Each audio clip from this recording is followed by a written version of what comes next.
My parents let my brother live in my house, without telling me. You weren't using it anyway, they said, so I let them enjoy it. Until they got a notice they couldn't ignore. Imagine waking up one morning, making your usual coffee, and casually checking your mail, only to find a utility bill for a house you haven't lived in for months. At first, I thought it was a mistake. Maybe an automatic payment had glitched.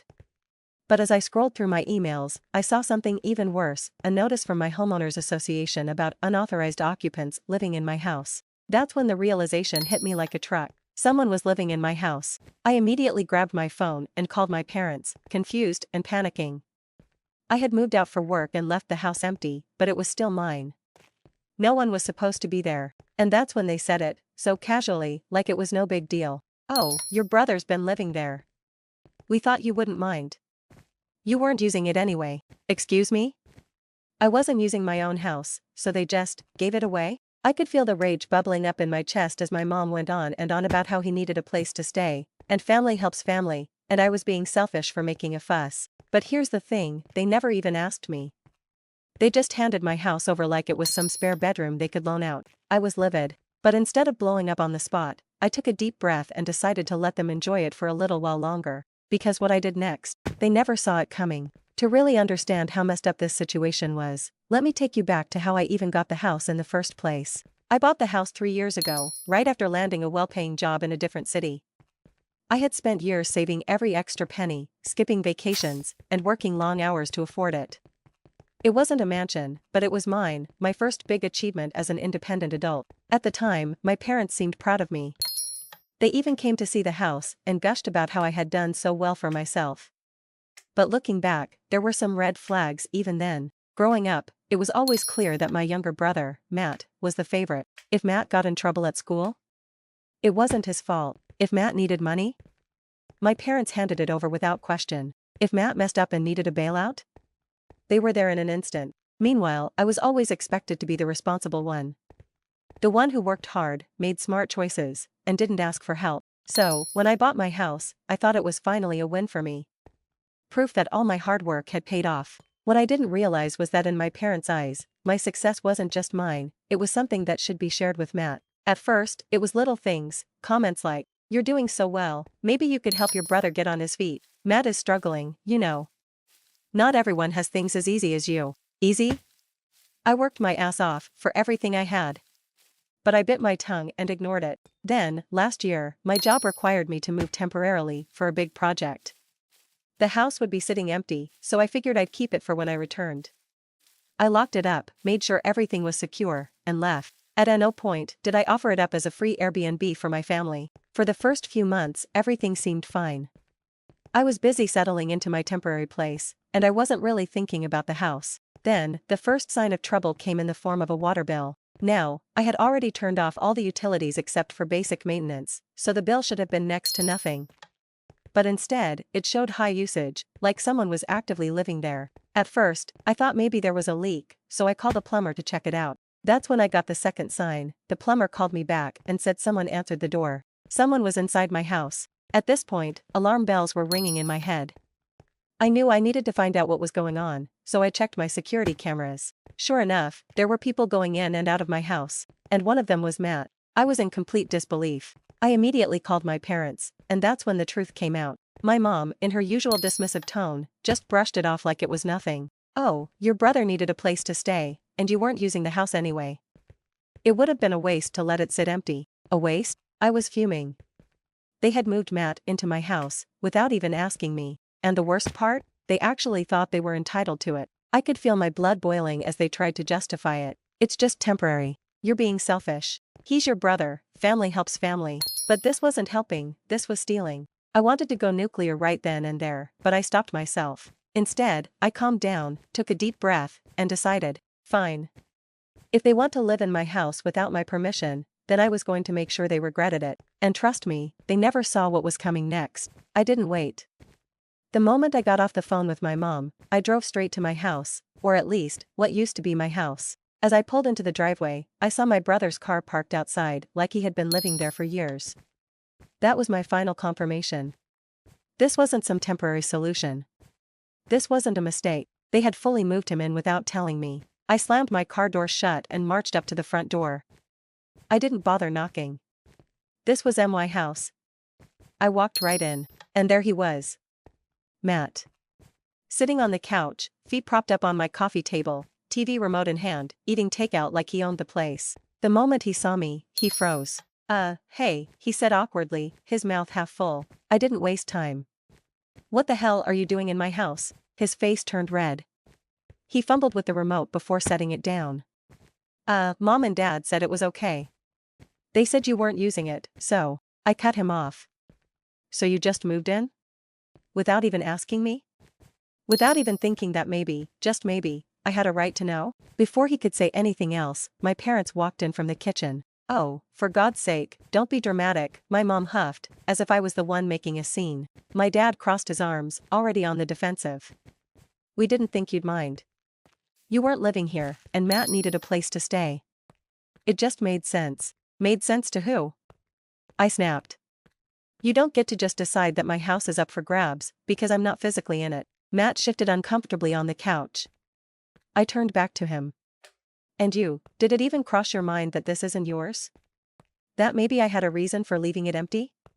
Or did you just decide that since Mom and Dad approved, you were entitled to it? He rubbed the back of his neck. I mean, I needed a place. And they made it sound like you'd be fine with it. They said you had plenty of money and that it wouldn't hurt you to help me out. Oh. There it was. Classic you're doing well, so you should give to those who aren't argument. Let me get this straight, I said, my voice icy.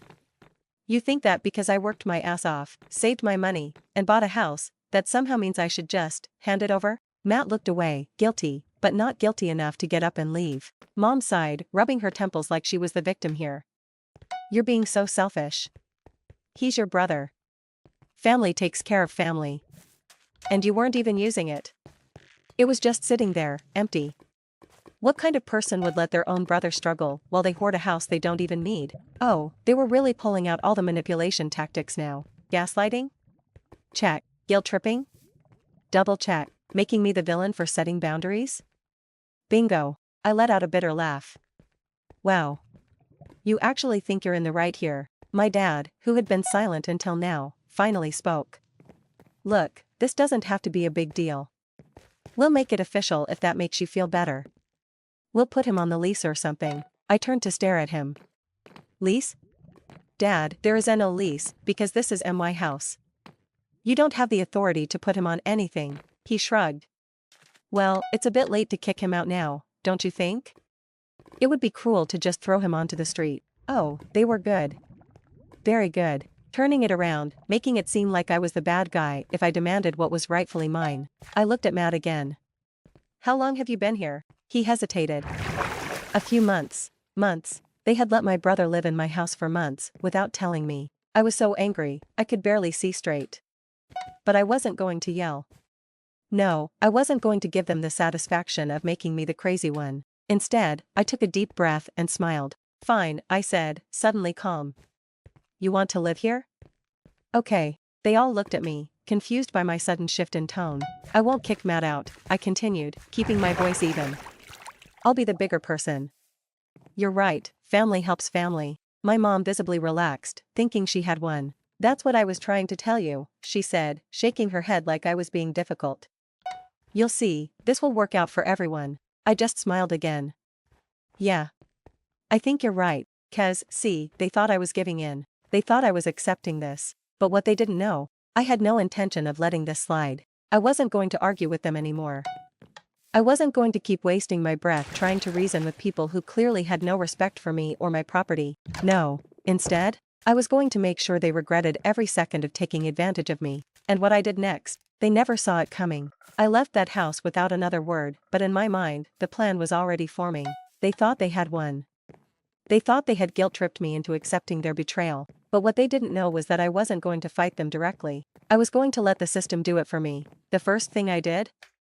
I cut off every utility I was paying for. Since the house was still legally in my name, the water, electricity, internet, and gas were all under my account. So, I called up every provider and canceled everything. The very next morning, I got a text from my mom. Mom, sweetheart, there's something wrong with the water. It's not working. I ignored it. A few hours later, another message came in. Matt, hey, did you forget to pay the electric bill? Everything shut off. Can you fix it? I smiled. No, Matt. I did not forget. While they were scrambling to figure out why the house was suddenly unlivable, I called my lawyer. Since they weren't on any lease, and there was no rental agreement, they were trespassers. I had every legal right to remove them. So, I filed an official eviction notice, and had it delivered straight to my parents' house. I imagined the scene when they received it. My dad probably turned red with rage. My mom likely had a meltdown, wailing about family betrayal. And Matt? Well, he had nowhere to go now. Calls started immediately. I let them go to voicemail. Then the text rolled in. Mom, what is this? You're kicking your brother out? Dad, this is extreme. You didn't have to go this far. Matt, dude, I thought you said it was fine. Why are you doing this? Oh, Matt. You really thought I was fine with you stealing my house? They didn't know what to do. Legally, they had no case. They tried to reason with me. Mom, we're family. You can't just evict us like we're strangers. Actually, I could. And I did. Then they tried to negotiate. Dad, look, we'll work something out. What if we start paying you rent? I almost laughed. Now they wanted to pay? Now they wanted to talk about fairness? I texted back one single message. You had your chance to talk to me before you stole my house. You made your choice.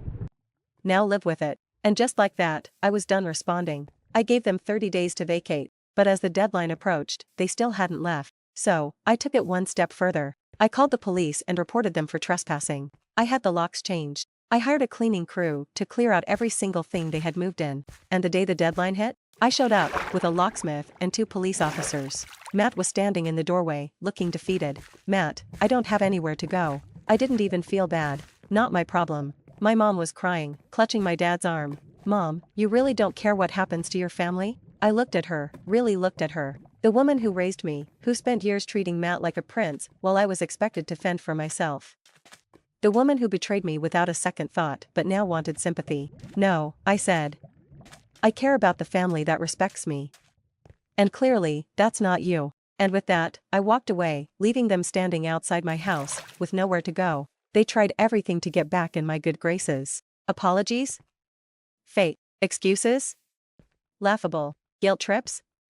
Not working anymore. They even tried getting extended family involved, but guess what? When my aunts and uncles heard the full story, they took my side. Apparently, I wasn't the only one my parents had pulled this kind of thing on before. In the end, Matt had to move into a cheap apartment, and my parents had to start paying their own bills again. And me? I got my house back. And best of all, I got my peace back, too. They thought they could take advantage of me. They thought I would just let it slide. But they forgot one important thing. I fight back. And this time, I won. It's been a few months since I took my house back and cut off my family's free ride. And let me tell you, the fallout has been nothing short of entertaining. After they were forced to leave, Matt struggled to find a new place. Turns out, when you've been coddled your whole life and handed everything on a silver platter, actually working for things isn't as easy as you thought. He ended up moving into a tiny, run-down apartment, the kind he always looked down on before. My parents? Oh, they were furious. They spent weeks trying to turn family members against me, but guess what?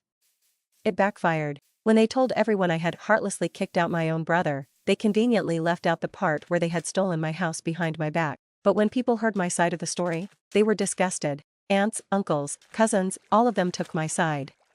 Turns out, my parents had pulled similar stunts in the past, always manipulating others into giving them what they wanted. So instead of turning everyone against me, they exposed themselves. Now, they barely talk to me.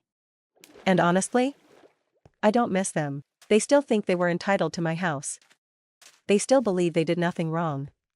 But I stopped waiting for an apology that will never come. And you know what? That's fine. Looking back, I can't believe how blind I was to the warning signs. If someone shows you they don't respect your boundaries, believe them. Just because they're family doesn't mean they're entitled to what's yours. The second someone thinks your success is something they deserve, run. People like my parents? They don't change. If I had let this slide, they would have kept taking from me. First my house, then my savings, then, who knows? But I set a boundary, and I enforced it. I lost a family that never respected me, but I gained peace of mind that no one will ever take advantage of me again. Have you ever had a family member try to take advantage of you?